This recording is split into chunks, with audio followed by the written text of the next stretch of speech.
Dans cette littérature d'images, nous allons vous faire lecture de la genèse du monde, la genèse de l'univers selon l'Obwiti par le prince Birinda. Chapitre 1er. Première existence.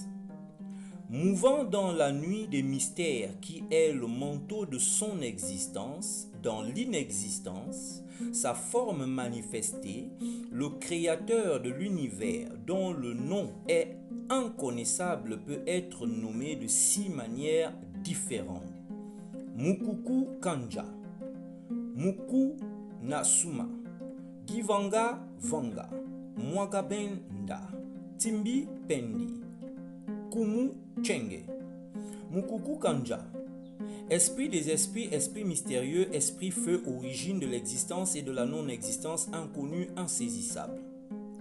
Muku Nasuma, l'éternel, le seul, l'unique, existant dans l'inexistence, l'ancien des anciens, le premier des premiers, maître de tout ce qui est maître. Givanga Vanga, créateur qui crée et recrée sans fin ni commencement, contenant et contenu qui se produit et se reproduit, unité se divisant et se réunissant par groupes innombrables de particules qui sont sous différents aspects de lui-même, les âmes de ces créatures de même essence que lui, mais différenciées par le nombre d'atomes, les formes, les couleurs, les dimensions, etc., etc. Mwangabenda, maître souverain, omnipotent, omniscient, monarque suprême et sublime des monarques, Père tout-puissant, sagesse, amour et justice. Tiambi Pendi, maître des demeures mystérieuses, auteur et maître des destinées, qui seul connaît le secret de leurs existences, de leur durée, de leur devenir. Kumu Chenge, souverain propriétaire des mondes. Il y eut un soir, il y eut un matin. Il y eut un soir, il y eut un matin. Il y eut un soir, il y eut un matin. Au soir du 4e jour, Mukuku Kanja souffla dans la nuit et la nuit fut remplie de son souffle. Ce souffle se répandit dans la nuit comme une rosée lumineuse et engendra Ditsona Mwatu Benga, la princesse lumineuse, fille de la nuit. Dans sa main droite était Kombe, le soleil, dans sa main gauche Gonde, la lune. De son sein droit sortait un torrent de sang et de son sein gauche un torrent de lait. La voix de Mukuku Kanja tonna dans la nuit et Ditsona s'éveilla comme si elle sortait d'un lourd sommeil. En même temps qu'elle, la nuit se mit en mouvement comme la mer agitée par une tempête. Et Ditsona, radieuse, étincelante, prit place au milieu de cette nuit tumultueuse qu'elle emplit de lumière et nourrit de ses mamelles. Les gouttes de rosée, souffle de Mukuku Kanja répandit dans la nuit dont naquit Ditsona, se mêlèrent au torrent de sang et de lait qui sortait des mamelles de la princesse, se condensèrent par petits groupes d'atomes vivants et nagèrent dans la nuit, tel le sel dans l'eau de l'océan. L'eau est comme la nuit, forme insaisissable de Mukuku Kanja. Le sel est comme la cristallisation de son souffle, dont chaque parcelle est une âme en éclosion. Ce souffle est le sperme répandu dans la nuit comme un protoplasme dont chaque cellule est un être potentiel prêt à germer. Ditsona est le seul être de l'univers qui soit sorti intégralement formé de ce souffle.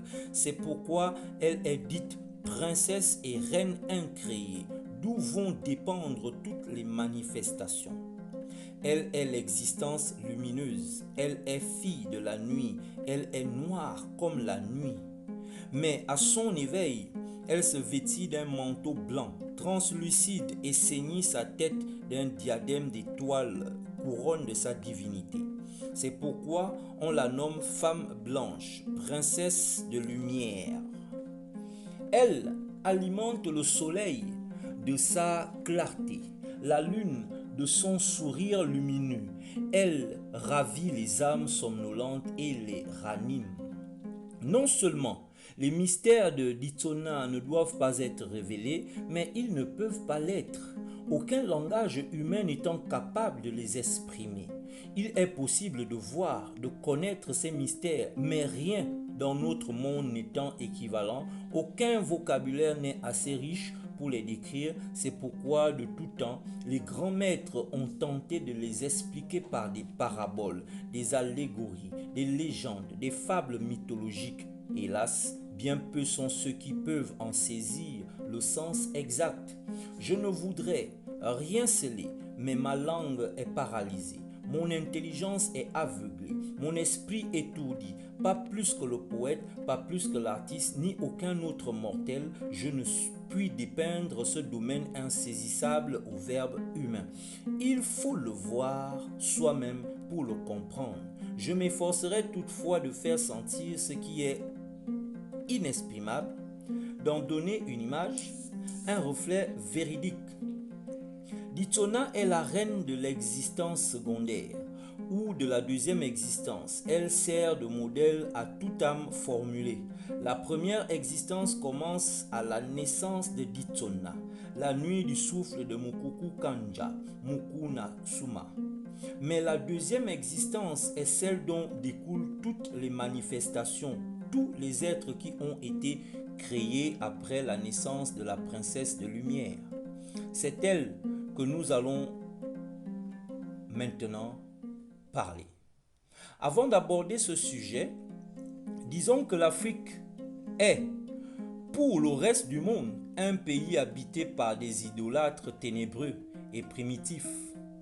Le but de ce livre est de soulever le voile qui recouvre les connaissances des Noirs d'Afrique et de fournir un argument contre le mépris dont ils sont objets. Dans l'esprit des Européens, les Africains obéissent à des sorciers qui ne pratiquent que la magie noire. C'est proprement ridicule. Je me suis souvent demandé quelles étaient les causes de ces jugements erronés des Occidentaux. Est-ce parce que notre peau est noire, que notre esprit devrait être ténébreux et nos pratiques nuisibles? À cela, je répondrai d'abord que ce serait nier l'omniprésence de la sagesse de Dieu dans l'univers manifesté. Ce serait aussi mal comprendre l'omniprésence et l'omnipotence éternelle du Créateur. Ensuite, je dirais, voici jugé. Là est l'explication de nos sciences spirituelles. Voyez, vous jugerez ensuite. L'Obuiti reconnaît d'abord trois principes formant la trinité théosophique. Mukuku Kanja, Mukona Suma, l'esprit des esprits, le premier des premiers, l'éternel. La nuit, matrix ou nuit mère, qui, avec Mukuku Kanja, n'est en quelque sorte qu'une seule et même personne. Le souffle de Mukuku Kanja qui féconda la nuit. Ces trois principes représentent respectivement Mukuku Kanja, le père, le phallus, le principe mâle, la nuit mère, la mère, le théis, le principe féminin, le souffle, le fils, le sperme, la force, la volonté. Vient ensuite le quatrième principe qui est Ditsona, la lumière, incarnation des trois autres êtres vivants, substance et protoplasme embryonnaire, berceau de l'existence secondaire. Ce quatrième principe, nous l'appellerons atmosphéra. Voici cette littérature en images que nous venons de vous donner avec lecture de la genèse de l'humanité selon l'Obuiti.